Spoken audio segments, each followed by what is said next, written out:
Australia. Cricket உலகில் இந்த வார்த்தையை சொன்னாலே நம் மனதுக்கு தோன்றுவது அவர்களுடைய ஆக்ரோஷம்தான். கிரிக்கெட் உலகில் எப்போதும் ஒவ்வொரு காலத்தில் ஒவ்வொரு அணியும் முடிசூடா மன்னனாக விளங்கி வருகிறது. எப்படி 70-80களில் வெஸ்ட் இண்டீஸ் அணி கொடிகட்டி பறந்ததோ அதன் பிறகு ஆஸ்திரேலிய அணி அந்த இடத்தை பிடித்திருக்கிறது. பாகிஸ்தான் அணி என்றால் வேகப்பந்து வீச்சு நன்றாக இருக்கும், இந்தியா என்றால் பேட்டிங் நன்றாக இருக்கும். ஆனால் ஆஸ்திரேலியா என்றால் அனைத்துமே அபாரமாக இருக்கும். உலகின் மிகச்சிறந்த பேட்ஸ்மேன்கள், பவுலர்கள் காலம் காலமாக அந்த அணியில் உருவாகி வருவதால் தான் இன்னும் அசைக்க முடியாத இடத்தில் அவர்கள் இருக்கிறார்கள். ஆனால் அப்படிப்பட்ட ஆஸ்திரேலியாவையே கடந்த 2 முறையாக இந்திய அணி கண்ணில் விரலை விட்டு ஆட்டிவிட்டது. 2018-19 சுற்றுப்பயணத்திலும் 2020-21 சுற்றுப்பயணத்திலும் ஆஸ்திரேலியாவிற்கு சென்று இந்திய அணி டெஸ்ட் தொடரை கைப்பற்றி இருக்கிறது. இதனால் இம்முறை ஹாட்ரிக் சாதனையை படைக்கும் என எதிர்பார்ப்பு எழுந்துள்ளது. ஆனால் இம்முறை நிச்சயம் சம்பவம் இருக்கும் என்பது போல ஆஸ்திரேலிய வீரர்கள் இந்தியாவை பழிதீர்க்க காத்துக் கொண்டிருக்கின்றனர். குறிப்பாக டெஸ்ட் கிரிக்கெட்டில் தற்போது உலகின் சிறந்த வேகப்பந்து வீச்சு படையை ஆஸ்திரேலியா வைத்திருக்கிறது.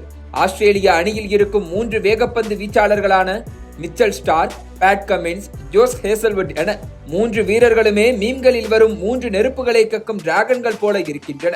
இதில் மிச்சல் ஸ்டார்க் அனுபவம் வாய்ந்த வீரராக இருக்கிறார். 89 டெஸ்ட் போட்டிகளில் விளையாடி இருக்கும் மிச்சல் ஸ்டார்க் 358 விக்கெட்டுகளை வீழ்த்தி இருக்கிறார்.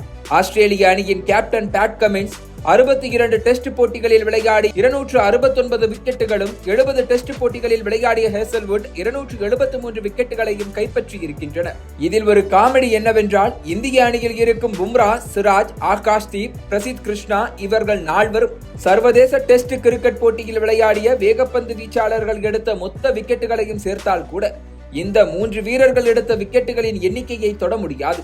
அந்த அளவுக்கு இந்த ஆஸ்திரேலிய வீரர்கள் 3 பேரும் அனுபவம் வாய்ந்த வீரர்களாக இருக்கின்றனர். குறிப்பாக ஸ்டார்க் ஆஸ்திரேலியாவில் 50 டெஸ்ட் போட்டிகளில் விளையாடி 217 விக்கெட்டுகளை வீழ்த்தி இருக்கிறார்.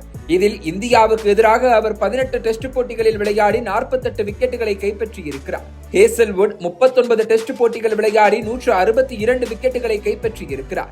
இந்தியாவுக்கு எதிராக 15 டெஸ்ட் போட்டிகளில் விளையாடி 51 விக்கெட்டுகளை கைப்பற்றி அபாயகரமான வீரராக இருக்கிறார். ஆஸ்திரேலியாவை பொறுத்தவரை அவர் 33 டெஸ்ட் போட்டிகளில் ஆஸ்திரேலியாவில் விளையாடி 152 விக்கெட்டுகளை கைப்பற்றி இருக்கிறார். குறிப்பாக இந்தியாவுக்கு எதிராக 13 போட்டிகளில் விளையாடி 50 விக்கெட் வீழ்த்தி இருக்கிறார். இப்படி 3 வீரர்களுமே இந்தியாவுக்கு எதிராக அபாரமான ரெக்கார்டுகளை வைத்திருக்கின்றனர். அதிலும் பேட் கமின்ஸ் உலக டெஸ்ட் சாம்பியன்ஷிப் வரலாற்றில் 42 போட்டிகளில் விளையாடி 175 விக்கெட்டுகளை வீழ்த்தி இருக்கிறார். இந்த தொடரில் அதிக விக்கெட் வீழ்த்தியவர்கள் பட்டியலில் அஸ்வின் முதலிடத்திலும், நாதன் லயன் 2வது இடத்திலும், பேட் கமின்ஸ் 3ஆம் இடத்திலும் உள்ளனர்.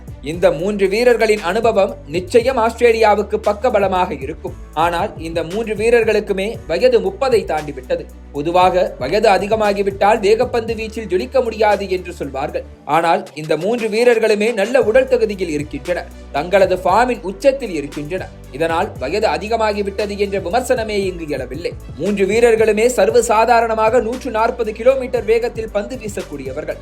அதிலும் ஸ்டார்க் இடது கை வேகப்பந்து வீச்சாளர். அவருடைய பந்து வீச்சை எதிர்கொள்ளும் போது வலது கை பேட்ஸ்மேன்கள் ஜாக்கிரதையாக இருக்க வேண்டும். ஏனென்றால் LBW, போல்ட் என 2 வகை விக்கெட்டுகளும் இவர் அதிகம் எடுக்கக்கூடியவர். குறிப்பாக இந்திய அணியில் ரோஹித் சர்மா, விராட் கோலி, கில் ஆகியோர் இவருடைய பந்து வீச்சை பார்த்துத்தான் எதிர்கொள்ள வேண்டும். குறிப்பாக விராட் கோலி ஸ்டார்க்கிடம் 4 முறை ஆட்டமிழந்திருக்கிறார். இதற்கு அடுத்தபடியாக ஹேசல்வுட் பந்தை நன்றாக ஸ்விங் செய்யக்கூடியவர். 140 கிலோமீட்டர் வேகத்தில் ஸ்விங் ஆகும் பந்தை எதிர்கொள்வது என்பது முடியாத காரியம். இதனை தொடர்ந்து களைப்பே இல்லாமல் வீசவும் செய்வார்.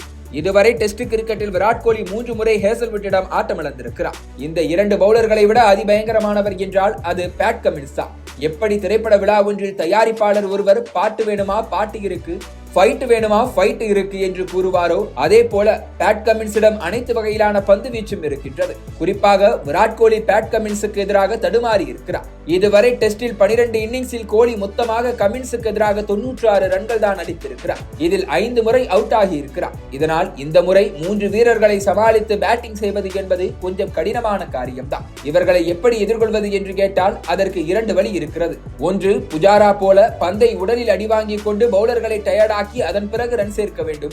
இல்லையெனில் 2வது வழி, உன்னை நினைத்து எனக்கு பயம் கிடையாது என்பது போல தொடக்கத்தில் இருந்து தொடர்ந்து இந்த 3 வீரர்கள் மீதும் ஆதிக்கம் செலுத்த வேண்டும்.